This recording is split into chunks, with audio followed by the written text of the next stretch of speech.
شیطان کو بھی اس کی اصلی صورت میں، اصلی حالت میں ہم نہیں دیکھ سکتے.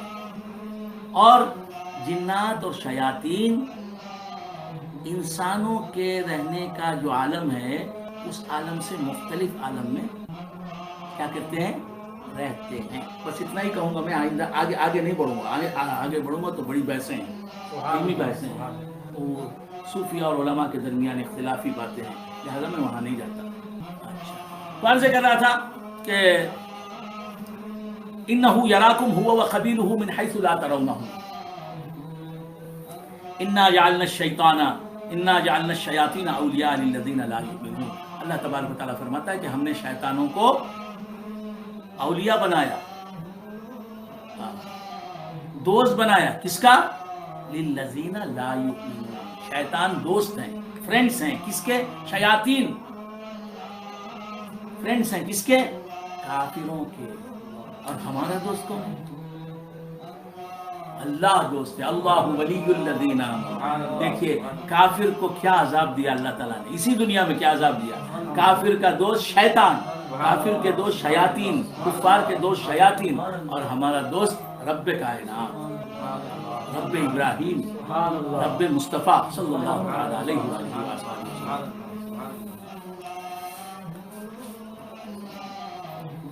اللہ تبارک و تعالیٰ ہمیں ان باتوں کو سمجھنے کی توفیق عطا فرمائے اور ان باتوں کے تقاضوں پر عمل کرنے کی توفیق مرحمت فرمائے. اللہ تعالیٰ ارشاد فرماتا ہے کہ قیامت کا منظر اب سامنے آ رہا ہے.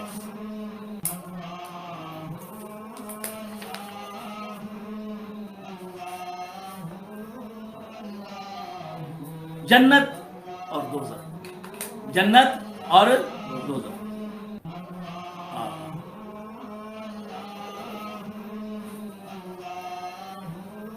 جنت اور دوزخ کے درمیان، جنت اور دوزخ کے درمیان ایک دیوار ہوگی.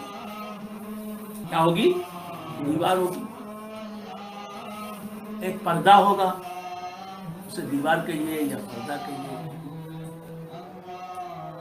اور وہ پردہ و حجاب، اس پر کچھ لوگ ہوں گے. جنت اور دوزخ کے درمیان ایک پردہ ہوگا، ایک حجاب ہوگا، ایک دیوار ہوگی بہت بلند ہوگی. اس پر کچھ لوگ ہوں گے. اس دیوار یا اس پردے کا نام کیا ہے؟ وہ پردہ ایسا پردہ نہیں ہوگا، اسے دیوار بھی کہہ سکتے ہیں. تو اس پردے پر، اس دیوار پر کچھ لوگ ہوں گے. بعضوں نے کہا کہ وہ حضرت عباس ہوں گے، حضرت حمزہ ہوں گے، حضور اکرم صلی اللہ علیہ وآلہ وسلم کے مقدس چچا حضرت عباس، حضرت حمزہ، حضرت جعفر، حضرت مولا علی کرم اللہ وجہہ. یہ لوگ جو ہے اس دیوار پر ہوں گے. بعض لوگوں کا یہ بیان ہے، بعض مفسرین نے یہ کہا. اور وہ جو دیوار ہوگی، حجاب ہوگا، اس کا نام کیا ہے؟ اعراف. کیا نام ہے؟ اعراف. اس اعراف پر یہ حضرات ہوں گے، حضرت حمزہ، حضرت عباس، حضرت علی، حضرت جعفر، یہ حضرات ہوں گے. یہ بھی روایت ہے. بعض نے کہا، بعض مفسرین نے، کہ اعراف پر انبیاء کرام ہوں گے. اور مگر زیادہ راجح قول یہ ہے کہ وہ انبیاء نہیں ہوں گے اعراف پر. اور یہ حضرات، حضرت جعفر، حضرت علی کرم اللہ وجہہ، حضرت عباس، حضرت حمزہ بھی نہیں ہوں گے. وہ کون ہوں گے جو اعراف پر ہوں گے؟ وہ لوگ مسلمانوں میں ایسے لوگ ہوں گے جن کی نیکیاں اور گناہ برابر برابر. نیکیاں زیادہ ہوں گی جن کی، وہ تو جنت میں جائیں گے. جن کے گناہ زیادہ ہوں گے وہ جہنم میں جائیں گے، اگر اللہ کرم نہ کرے، جہنم میں بھیجنا چاہے. جن کے گناہ اور نیکیاں برابر برابر ہوں. مثال کے طور پر 100 نیکیاں ہیں تو 100 گناہ ہیں. 1000 نیکیاں تو 1000 گناہ ہیں، دونوں برابر ہیں، دونوں کا پلڑا، دونوں کے پلڑے، دونوں پلڑے برابر برابر ہیں نیکیوں اور گناہ کے. تو ایسے لوگ جو ہیں وہ اعراف پر ہوں گے. وَبَيْنَهُمَا حِجَابٌ عَلَى الْأَعْرَافِ رِجَالٌ يَعْرِفُونَ كُلًّا بِسِيمَاهُمْ. وہ اعراف والے دیوار پر ہوں گے، وہ پیشانیوں سے سمجھ رہے ہوں گے کہ کون ہیں یہ لوگ. جنت میں، دوزخ میں جو لوگ ہیں ان کو پہچان رہے ہوں گے. تو یہ اعراف پر ہوں گے. حضرت سعدی شیرازی رحمۃ اللہ علیہ کا ایک شعر یاد آ گیا. میرے والد ماجد شمس المفسرین فرید العصر حضرت علامہ الحاج سید شاہ محمد عمر عامر کلیمی حسنی الحسینی چشتی قادری قدس اللہ سرہ العزیز ہمیشہ یہ شعر پڑھتے تھے جب اس آیت کا تفسیر کرتے تھے. حضرت سعدی شیرازی رحمۃ اللہ علیہ گلستان ان کی مشہور زمانہ ادب عالیہ کی کتاب ہے. فارسی میں 4 کتابیں بہت بڑے درجے کی ہیں. ایک گلستان سعدی شیرازی رحمۃ اللہ، اس سے پہلے فردوسی کی لکھی ہوئی شاہنامہ ایران، اور سعدی شیرازی رحمۃ اللہ علیہ کی گلستان سعدی، اور دیوان حافظ شیرازی رحمۃ اللہ علیہ، اور مثنوی مولانا روم رحمۃ اللہ. یہ 4 کتابیں فارسی ادب عالیہ کی مایہ ناز کتابیں، مشہور کتابیں. ان 4 کتابوں میں مثنوی شریف سب سے زیادہ مشہور اور مقبول ہے. تو سعدی شیرازی رحمۃ اللہ علیہ فرماتے ہیں گلستان سعدی میں، قرآن بہشتی را دوزخ بودارا، قرآن بہشتی را دوزخ بودارا، از دوزخیاں پرس کے اعراف بہشت است. جنت کی حوریں اعراف پہ جو لوگ کھڑے ہوں گے، جو لوگ ہوں گے، ان کو دیکھ کے کہیں گے یہ تو جنتی لوگ ہیں، یہ دوزخی لوگ ہیں، یہ دوزخی. جنت میں رہنے والی حوریں کیا سمجھیں گی؟ اعراف پہ جو لوگ ہوں گے ان کو دیکھ کر یہ دوزخ کے لوگ ہیں. دوزخیوں سے اگر پوچھا جائے کہ یہ کون لوگ ہیں اعراف پر جو ہیں، تو وہ کہیں گے تو جنتی لوگ ہیں. یہ اعراف جو ہے جنت کا ایک مقام ہے بھائی. جنتی ان کو کچھ سمجھ رہے ہیں، جنتی انہیں دوزخ سمجھ رہے ہیں، دوزخی انہیں جنت سمجھ رہے ہیں. تو اب یہ اعراف پر جو لوگ کھڑے ہوں گے، اعراف پر وہ کہیں گے اصحاب الجنت، پکاریں گے جنت والوں کو، پکاریں گے اعراف پر جو لوگ ہوں گے. ونادوا اصحاب الجنہ، اعراف پر جو لوگ ہوں گے. آپ کو تو میں نے بتا دیا کہ یہ لوگ کیسے ہوں گے. ان کی نیکیاں گناہ دونوں برابر، دونوں برابر. تو یہ جنتیوں کو پکاریں گے، نادوا اصحاب الجنہ ان سلام علیکم. نادو کا مفعول بھی ہے، ان سلام علیکم. کیا ندا کریں گے؟ کہ سلامتی ہو تم پر، سلام ہو، سلام. جنتیوں سے کہیں گے یہ اعراف کے لوگ. لم يدخلوها وهم يطمعون، جنت میں ابھی گئے نہیں ہیں، اعراف پر ہیں، لیکن ان کو یہ ہوگا، ان کو طمع ہوگی، ان کی خواہش ہوگی کہ وہ جنت میں چلے جائیں، اللہ انہیں جنت میں بھیج دے. وَإِذَا صُرِفَتْ أَبْصَارُهُمْ تِلْقَاءَ أَصْحَابِ النَّارِ، جب ان کی آنکھیں پھریں گی، جب وہ ان کا رخ ہوگا جہنم کی طرف، اہل جہنم کی طرف، جب وہ دیکھیں گے جہنمیوں کو، جب دیکھیں گے قالوا، تو کہیں گے ربنا لا تجعلنا مع القوم الظالمین، اے ہمارے پروردگار ان ظالموں میں ہمیں شامل نہ کر مولا.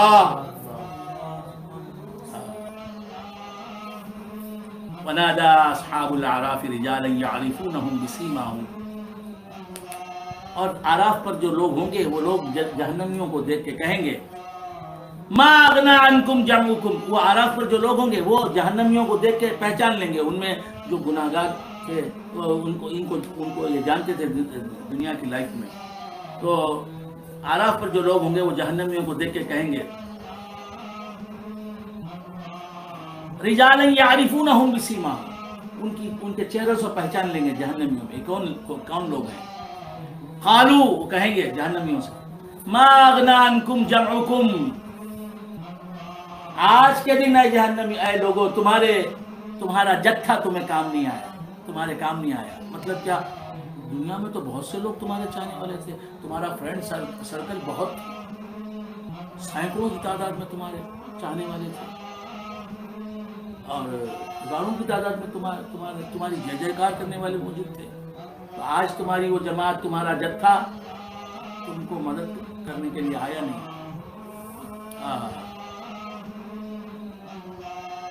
آج کام نہیں آیا۔ وما کنتم تستکبرون، تم جو تکبر کرتے تھے تمہارا تکبر بھی کام نہیں آیا۔ اور معلوم یہ ہوا برے لوگ، خدا بیزار لوگ، خدا کے نافرمان لوگ اپنے دوستوں کے کام نہیں آئیں گے۔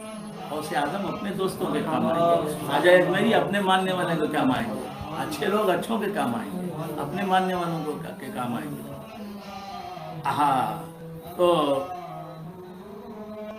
یہ اعراف والوں کا واقعہ ہے۔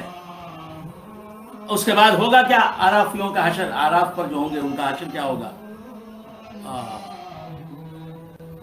وہ جہنمیوں سے کہہ رہے ہوں گے اہؤلاء الذین اقسمتم لا ینالهم اللہ برحمہ،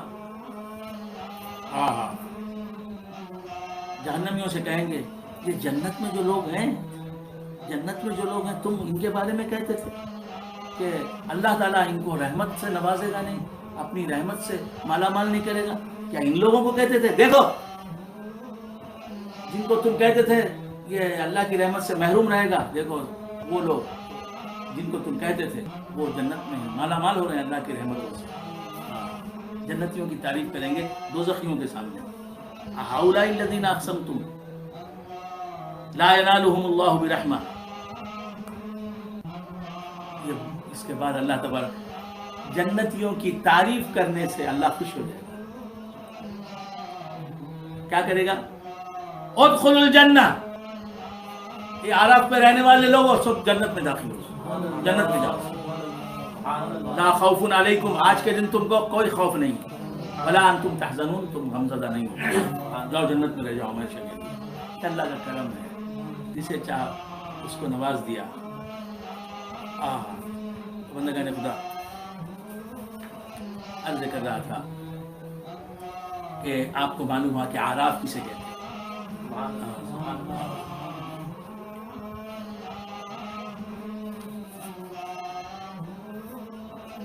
اب واقعہ آ گیا حضرت نوح علیہ السلام، حضرت نوح علیہ السلام کا۔ یہی وہ نبی ہیں، یہی وہ رسول ہیں جو سب سے پہلے کفار کی ہدایت کے لیے کفار کی طرف مبعوث ہوئے۔ آپ سے پہلے سب مسلمانوں کی ہدایت کے لیے جاتے تھے پیغمبر، مسلمانوں کے پاس۔ کافروں کی ہدایت کے لیے، کافروں کو اسلام کی دعوت دینے کے لیے جو پہنچے سب سے پہلے نبی، سب سے پہلے رسول یہ کون ہے؟ حضرت نوح علیہ السلام۔ ہم سب حضرت نوح علیہ السلام کی نسل سے تعلق رکھتے ہیں۔ میں سید برکت اللہ بھائی ہے اور جناب ہمارے مسجد عامر کلیمی گوردھڑی بنگلور کے صدر صاحب ہیں کمال اللہ شاہ امیری صاحب، یہ سب کون ہیں؟ حضرت نوح علیہ السلام کی نسل سے تعلق۔ آج روئے زمین پر جتنے بھی انسان ہیں وہ سب کون ہیں؟ حضرت نوح علیہ السلام کی نسل سے تعلق۔ جو بھی آدمی کہلاتا وہ نوحی بھی ہے۔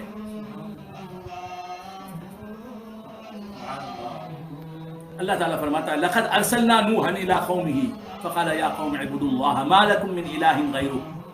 اللہ فرماتا ہے کہ ہم نے یقیناً نوح کو بھیجا علیہ السلام اس کی قوم کی طرف۔ نوح علیہ السلام اپنی قوم میں تشریف لائے، آ کے کیا کہا؟ یا قوم اعبدوا اللہ، اے میری قوم اللہ کی عبادت کرو، اللہ کی عبادت کرو۔ ما لکم من الہ غیرہ، اللہ کے سوائے تمہارا کوئی حقیقت میں خدا ہے نہیں، اللہ کے سوائے سچا معبود کوئی ہے نہیں۔ یہ جن مورتیوں کو تم پوج رہے ہو، غیر اللہ کو تم پوج رہے ہو، یہ معبود نہیں ہے. تم نے اپنے خیال میں سمجھ لیا یہ معبود ہیں.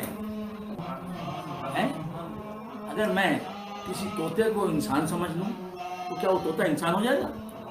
اگر میں کسی خاتون کو مرد تصور کر لوں تو کیا وہ خاتون مرد ہو جائے گی؟ اگر میں بھینس کو شیر سمجھ لوں تو کیا بھینس شیر ہو جائے گی میرے سمجھنے کی وجہ سے؟ اگر میں غلاظت کو عطر تصور کر لوں، سمجھ لوں، تو کیا غلاظت عطر ہو جائے گی میرے سمجھنے کی وجہ سے؟ نہیں. بلا تشبیہ و تمثیل اگر کوئی کسی مورتی کو خدا مان رہا ہے، معبود برحق مان رہا ہے، تو کیا اس کے ماننے کی وجہ سے وہ مورتی معبود برحق ہو جائے گی؟ نہیں ہو سکتا. کسی انسان نے اگر جھوٹے خدا کو، بت کو، صنم کو، مورتی کو سچا خدا مان لیا تو کیا اس کے ماننے کی وجہ سے وہ جھوٹا خدا، یعنی وہ بت، وہ مورتی خدائے برحق ہو جائے گی؟ نہیں ہوگی. خدا خدا ہے، بت بت ہے. خدا خدا ہے، صنم صنم ہے. الہ العالمین الہ العالمین ہے. حضرت نوح علیہ السلام کیا تبلیغ فرماتے ہیں؟ قربان جائیے ان کلمات کے. فرماتے ہیں یا قوم، ہے میری قوم، یا قوم میں کتنا پیار ہے، کتنی ہمدردی ہے، کتنا خلوص ہے. یا قوم، ہے میری قوم، اعبدوا اللہ. اللہ نام کی جو ذات ہے، جس کا اس میں جلالہ، اس میں ذات اللہ ہے، وہ ذات خدا ہے، معبود برحق ہے. وہ اس کی عبادت کرو، اسے الہ مانو، اس کی پوجا کرو، اسے پوجو. ما لکم من الہ غیرہ، اس کے سوائے تمہارا کوئی حقیقی معبود نہیں ہے، معبود برحق نہیں ہے. انی اخاف علیکم عذاب یوم عظیم. تم اگر جھوٹے خداؤں کو سچا خدا مان رہے ہو اور مان رہے ہو تم، تو مجھے ڈر ہے کہ اللہ تبارک و تعالیٰ کا عذاب تمہیں عذاب ہو جائے گا. اللہ تبارک و تعالیٰ کا عذاب تمہیں گھیر لے گا. تم پر میں بڑے دن کے عذاب سے ڈر رہا ہوں. بڑے دن کا عذاب تمہیں آنا گھیرے گا. اللہ کے عذاب سے ڈرو. خود پرستی چھوڑو، غیر خدا کو پوجنا چھوڑو، غیر خدا کی ورشپ سے توبہ کرو. ابھی توبہ کرو، جلد از جلد توبہ کرو. قال الملأ من قومه انا لنراك في ضلال مبين. حضرت نوح علیہ السلام کی جو قوم تھی، جس قوم کی طرف حضرت نوح علیہ السلام مبعوث ہوئے تھے، اس قوم نے کیا کہا؟ اس قوم نے نہیں، اس قوم کے سرداروں نے، پڑھنے کار گھڑ، ان کے مالدار لوگ، دولت کا نشہ چڑھا ہوا تھا، دولت کا نشہ سوار تھا ان کا. مالدار لوگ، سردار قسم کے لوگ، مکھیا قسم کے لوگ، انہوں نے کیا کہا؟ انا لنراک فی ضلال مبین. اے نوح، ہم تو تمہیں کھلی گمراہی میں دیکھ رہے ہیں، تم گمراہ ہو. استغفر اللہ، استغفر اللہ. جو جانے ایمان بنا ہوا ہے، جو سر سے لے کر پاؤں تک ہدایت بنا ہوا ہے، جو پیغمبر ہے، جو نبی ہے، جو رسول ہے،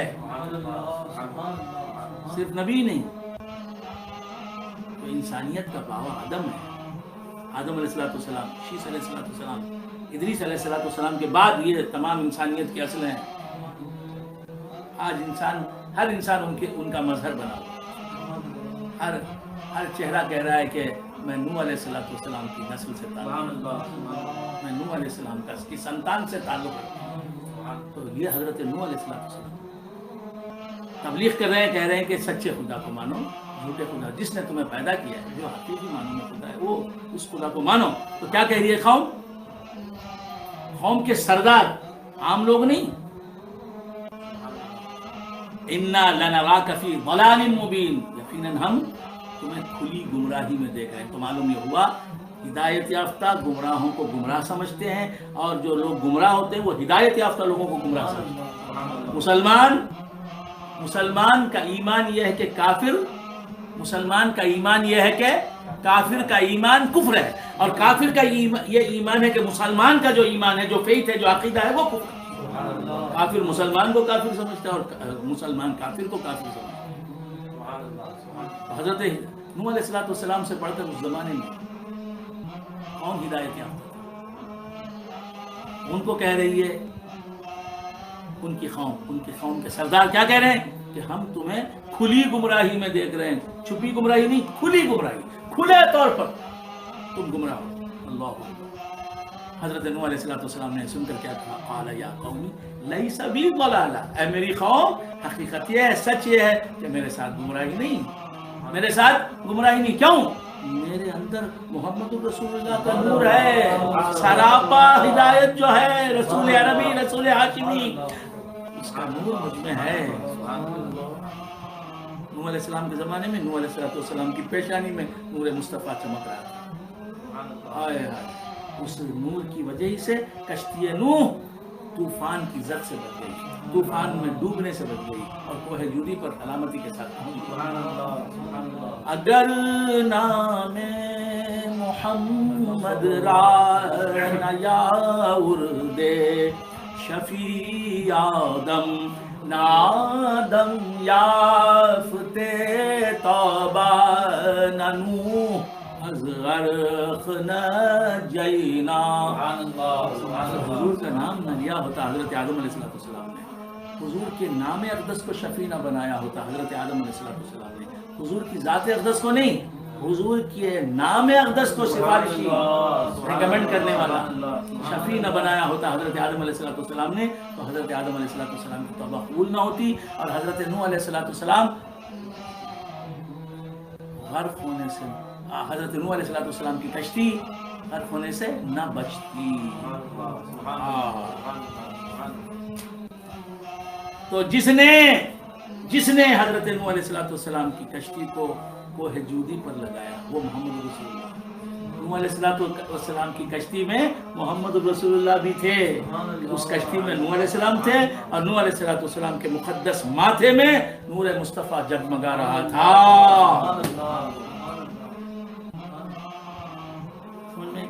حضرت سعدی شیرازی رحمۃ اللہ علیہ کا ایک شعر یاد آ گیا، آج میں آپ سے شیئر کروں گا ضرور اس شعر کو آپ سب حضرات سے شیئر کروں گا۔ جناب وراثت اللہ شاہ صاحب عامری بھی سن رہے ہوں گے غالباً، تو ضرور سن رہے ہوں گے، ان کی خدمت میں یہ شعر حضرت سعدی شیرازی رحمۃ اللہ علیہ کا شعر ہے، گلستان سعدی میں ہے۔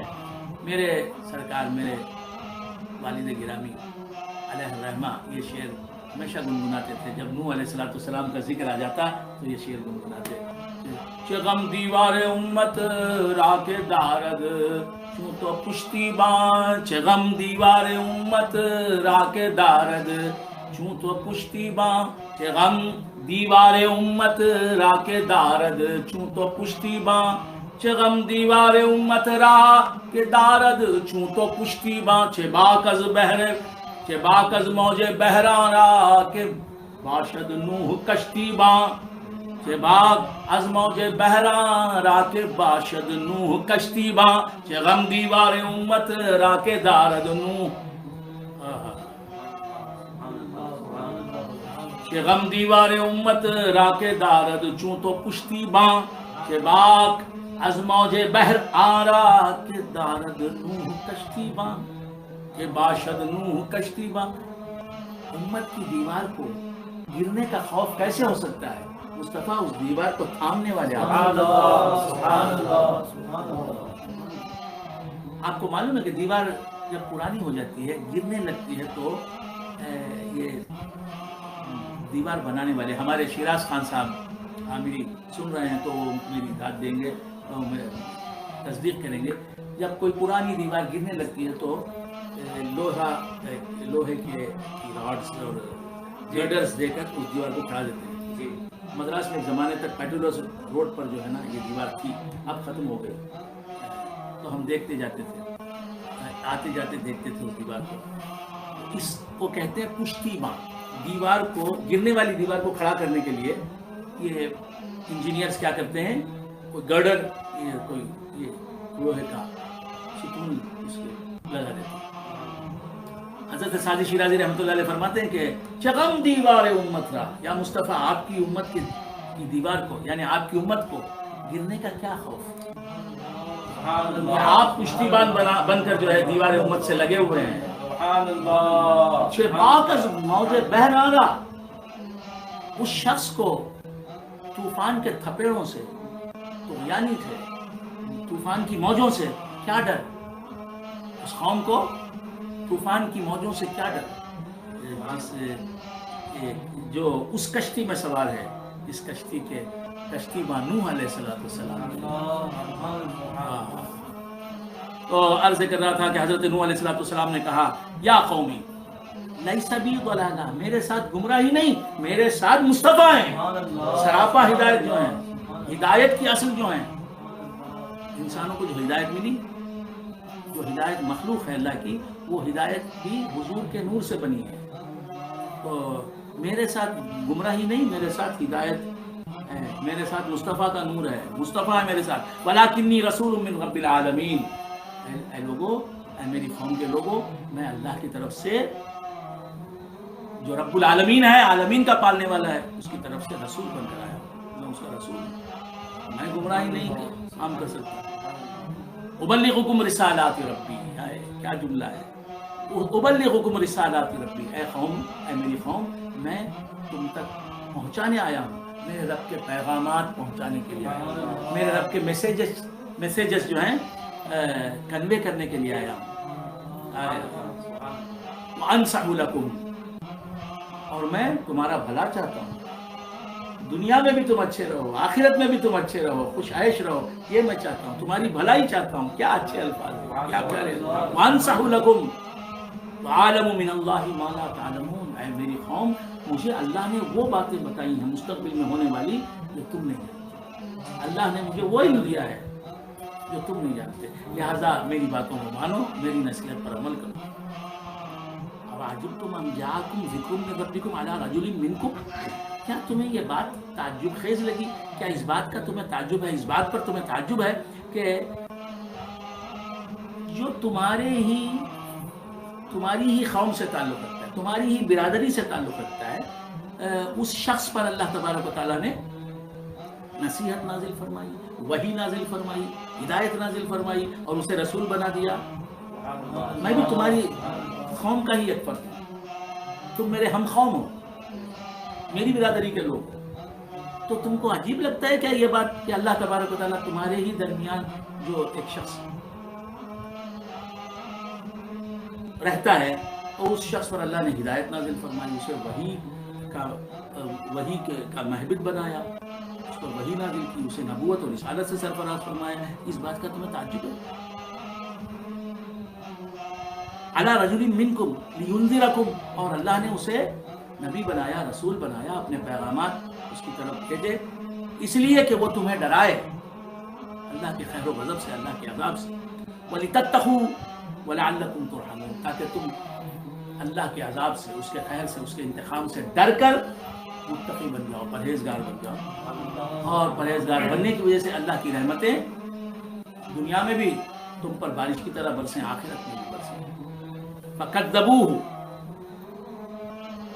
تم متقی بن جاؤ گے تو اللہ کی رحمت ہوگی. معلوم یہ ہوا اللہ کی رحمتوں کا مستحق بننا ہے تو متقی بننا ہے.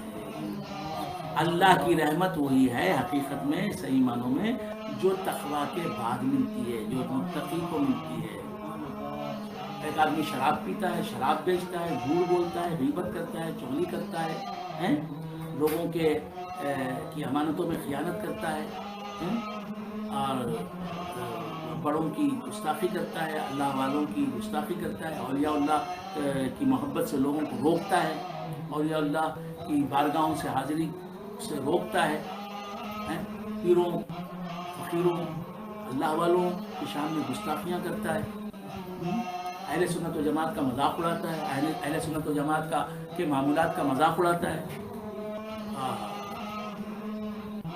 زنا کرتا ہے، چوری کرتا ہے، خلاف شرع زندگی ہے اس کی، اور اللہ تبارک و تعالیٰ نے اسے گھر خاص دیا ہے، 2-3 گھر کا مالک ہے، 2-3 گھروں کا مالک ہے، جائیدادوں کا مالک ہے،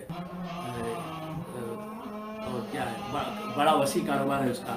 تو یہ نہیں سمجھنا چاہیے کہ اللہ کی رحمت اس کے ساتھ ہے، نہیں، اللہ کی رحمت تقویٰ شیاروں کے ساتھ ہوتی ہے، یہ جو رحمت نظر آ رہی ہے بظاہر رحمت ہے، بظاہر رحمت ہے، دیکھنے میں رحمت ہے۔ اللہ کی نافرمانی کرنے والا اللہ کی نافرمانی کر رہا ہے، مسلسل کر رہا ہے، اس کے باوجود اللہ تبارک و تعالیٰ نے اسے مسلسل صحت دے رکھی ہے، مسلسل وہ صحت میں ہے، عافیت میں ہے، نیک لوگ اس کی جی حضوری کر رہے ہیں، اور جہاں جاتا ہے اس کا استقبال ہوتا ہے، اسے پروٹوکول ملتا ہے۔ تو یہ نہیں سمجھنا چاہیے کہ وہ رحمت میں ہے، یہ رحمت نہیں ہے، بظاہر رحمت ہے، حقیقت میں یہ اللہ تبارک و تعالیٰ کا عذاب ہے۔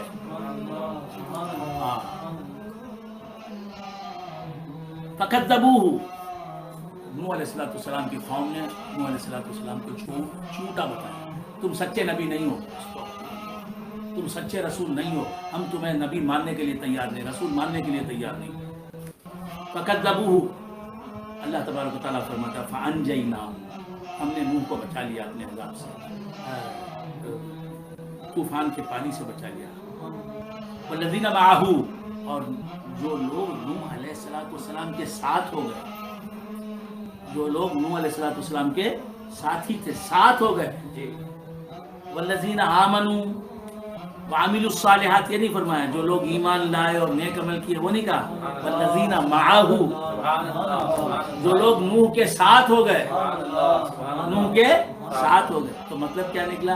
ان کے ساتھ رہنے کی وجہ سے ایمان پر بھی وہ قائم رہے، ایمان والے بھی بنے، اور ایمان پر قائم بھی رہے، اعمال صالحہ بھی کرنے والے بنے۔ اللہ والوں کے ساتھ رہنا جو ہے اس جہاں میں بھی ہر بلا سے بچاتا ہے، اس جہاں میں بھی ہر آفت سے بچاتا ہے۔ والذین معہ فی الفلک، کشتی میں، کشتی میں جو سوار تھے نوح علیہ السلام کے ساتھ، وہ کون تھے؟ سب کے سب مسلمان، کوئی تو کافر کافر نہیں۔ معہ فی الفلک واغرقنا الذین کذبوا بآیاتنا، اور ہم نے ڈبو دیا ان لوگوں کو جن لوگوں نے ہماری آیات، ہماری نشانیوں کا انکار کیا، ہماری نشانیوں کو جھٹلایا۔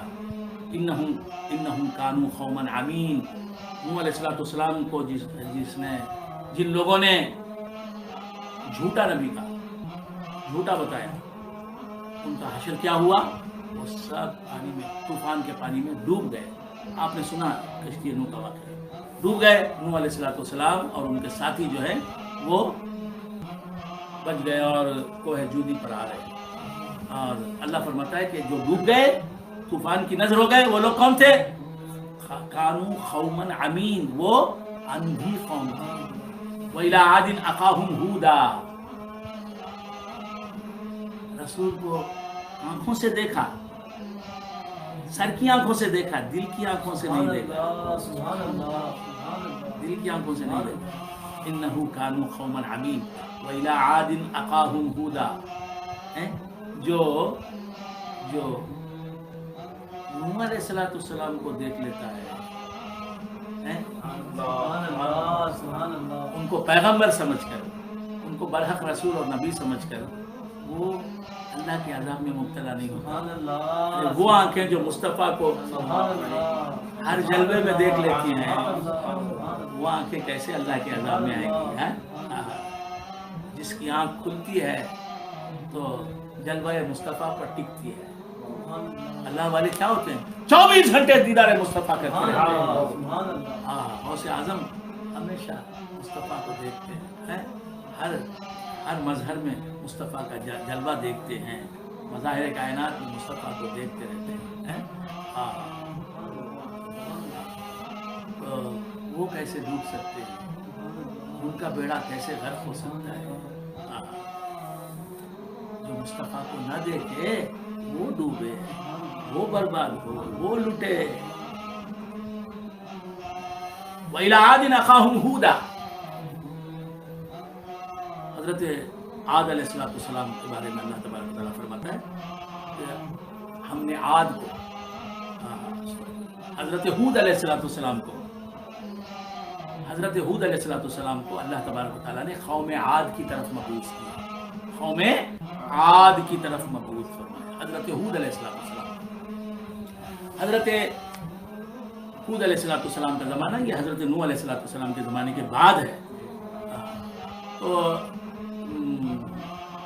حضرت ہود علیہ السلام جس قوم کی طرف مبعوث ہوئے وہ عاد کہلاتی ہے، قوم عاد، عین الف دال، عاد کہلاتی ہے، قوم عاد۔ قال یا قوم اعبدوا اللہ ما لکم من الہ غیرہ، حضرت ہود علیہ السلام قوم عاد کی طرف مبعوث ہوئے۔ قوم عاد میں آ کر انہوں نے فرمایا، قوم عاد کے پاس آ کر حضرت ہود علیہ السلام نے فرمایا یا قوم اعبدوا اللہ، اے میری قوم اللہ کی عبادت کرو، اللہ کی عبادت کرو، اللہ کے غیر کی عبادت نہ کرو۔ ما لکم من الہ غیرہ، اللہ کے سوائے تمہارا کوئی الہ نہیں، معبود نہیں، مستحق عبادت کوئی نہیں ہے۔ افلا تتقون، کیا تم اللہ سے نہیں ڈرتے؟ قال الملأ الذين كفروا من قومه إنا لنراك في سفاهة، قال الملأ الذين كفروا من قومه، قوم حضرت ہود علیہ السلام کی قوم کے کافروں نے کہا، ان کی قوم کے کافروں کے سرداروں نے کہا، کیا کہا؟ انا لنراک فی سفاہہ، اللہ، اے ہود ہم تو تمہیں بے وقوف دیکھتے ہیں، تم بے وقوف ہو۔ اللہ اللہ، استغفر اللہ استغفر اللہ، معاذ اللہ۔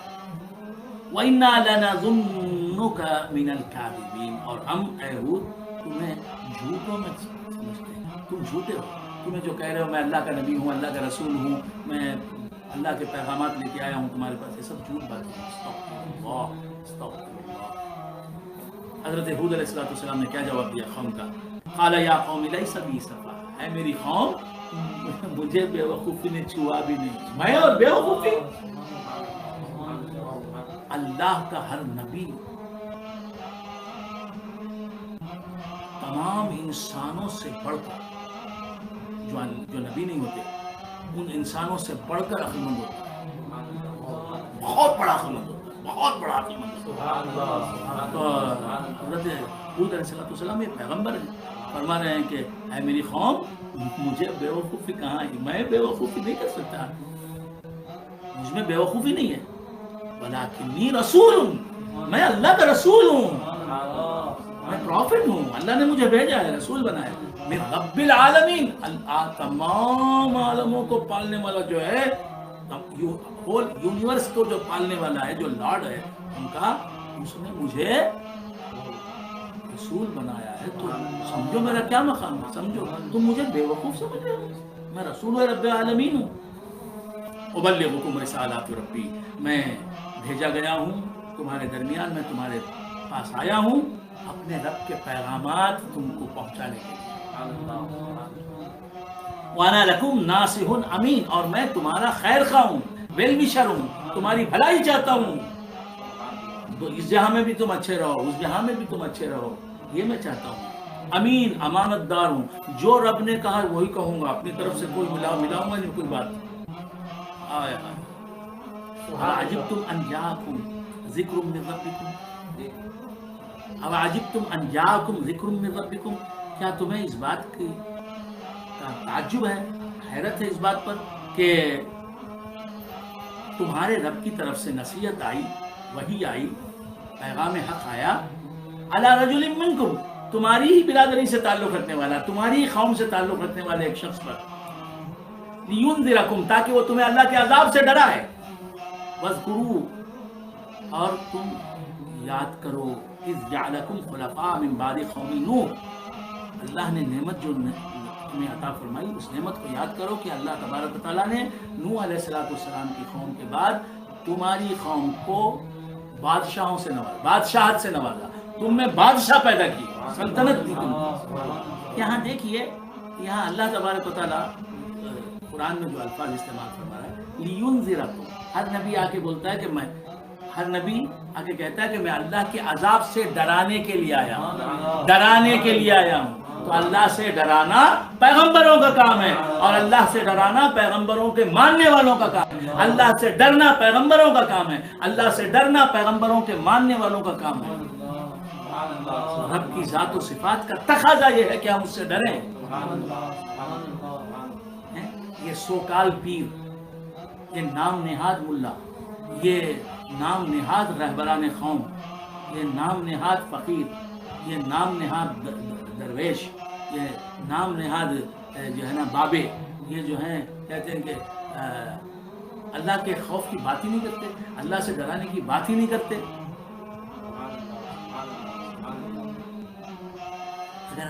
اگر مسلمان اللہ سے نہیں ڈرے گا تو ہوگا کہ آخر میں چل کر کافر ہو جائے گا۔ اگر ہر مسلمان اللہ سے ڈرتا ہے، لیکن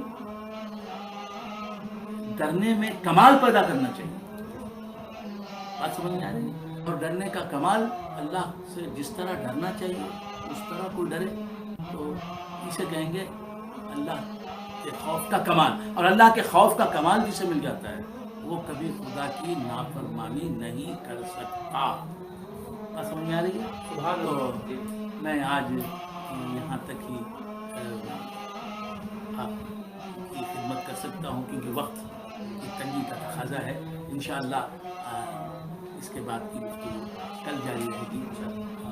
میں دعا کرتا ہوں کہ اے مولا ہم نے جو کچھ سنا ہے اسے سمجھنے اور اس پر عمل کرنے کی توفیق عطا فرما۔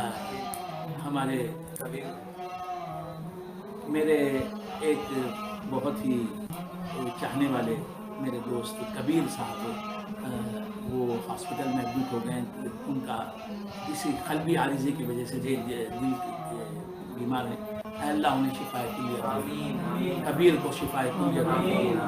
اے اللہ ڈاکٹر سجاد ظہیر صاحب رحیمی شاہ عامری، ڈاکٹر سجاد ظہیر صاحب رحیمی شاہ عامری بنگلوری کو صحت کاملہ عاجلہ مستمر عطا فرما، انہیں غیبی قوت عطا فرما، غیبی طاقت عطا فرما، ان کی عمر دراز فرما۔ اے اللہ سید طلحہ کو شفائے کلی عطا فرما، طلحہ کو شفائے کلی عطا فرما، طلحہ کو شفائے کلی عطا فرما، اس کی عمر دراز فرما، اس کے والدین کا سایہ اس کے سر پر قائم و دائم رکھ۔ میرے پیر بھائی پروفیسر انجینئر ڈاکٹر سید انوار الدین صاحب کو شفائے کلی عطا فرما، سید انوار الدین شاہ عامری صاحب مدراس والے، ان کو شفائے کلی عطا فرما۔ اور محمد امیر جان مختار اللہ شاہ عامری صاحب جو بحرین کے رہنے والے، ان پر کرم فرما۔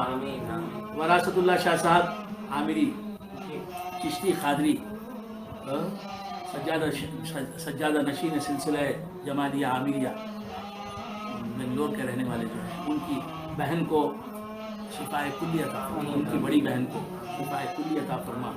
اے اللہ محمد شفیع نگاہی شاہ عامری چشتی قادری بنگلوری اور بصیری شاہ عامری مدراسی، مولانا مولوی حافظ محمد محی الدین صاحب محی شاہ عامری، اقبال اللہ شاہ عامری، یہ سب مدراس کے رہنے والے، ان سب پر کرم فرما، رحم فرما۔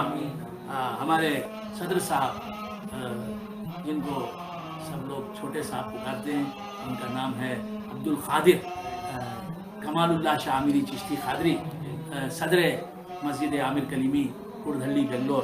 اے اللہ ان کی عمر دراز فرما، ان کی عمر دراز فرما، اور صحت عطا فرما، عافیت عطا فرما۔ اور ہمارے برکت اللہ شاہ صاحب کو صحت دے، عافیت عطا فرما۔ سید برکت اللہ شاہ عامری مدراسی کو صحت عطا فرما، عافیت عطا فرما۔ ان سے دین کے کام ہو رہے ہیں مولا، ان سے اور دین کے کام لیتا جا مولا۔ سید انصر احمد شہیدی شاہ عامری بنگلوری کو صحت عطا فرما، عافیت عطا فرما۔ ہمارے مبارک بھائی برکت اللہ شاہ عامری بنگلوری کو صحت عطا فرما، عافیت عطا فرما، ان سب پر کرم فرما۔ عبد الحسیب حسیبی شاہ عامری، عبد الحسیب حسیبی شاہ عامری بنگلوری میں ان کی والدہ، میں نے یاد کیا تھا ان کی والدہ کو۔ اے اللہ ان کی والدہ کو صحت عطا فرما، عافیت عطا فرما، صحت عطا فرما، عافیت عطا فرما، ان پر کرم فرما، رحم فرما۔ عبد الباسط کولار کے عبد الباسط صاحب پر کرم فرما، رحم فرما، وہ عامری ہیں ان پر رحم فرما۔ زندہ شاہ مدار عارف فیضی مدراسی پر کرم فرما، رحم فرما۔ تمیم انصاری عامری مدراسی پر کرم فرما، رحم فرما۔ یہ سب مجھے سن رہے ہیں، دین و دنیا میں انہیں کامیاب کر مولا۔ میرے منہ بولے بیٹے سید اختر حسین مالی کے AKS کباب سینٹر کے والد گرامی محمد علی صاحب صحت دے، عافیت عطا فرما، ان کی عمر دراز فرما۔ فیض محمد عامری جمالیہ مدراس کی والدہ دبئی میں ہیں، اے اللہ ان پر کرم فرما، رحم فرما، انہیں صحت عطا فرما، عافیت عطا فرما، ان کی تمام جائز تمنا ہے اللہ۔ اے اللہ ہماری یہ دعائیں قبول فرما، ہم سب کی عمر و اقبال ترقی عطا فرما۔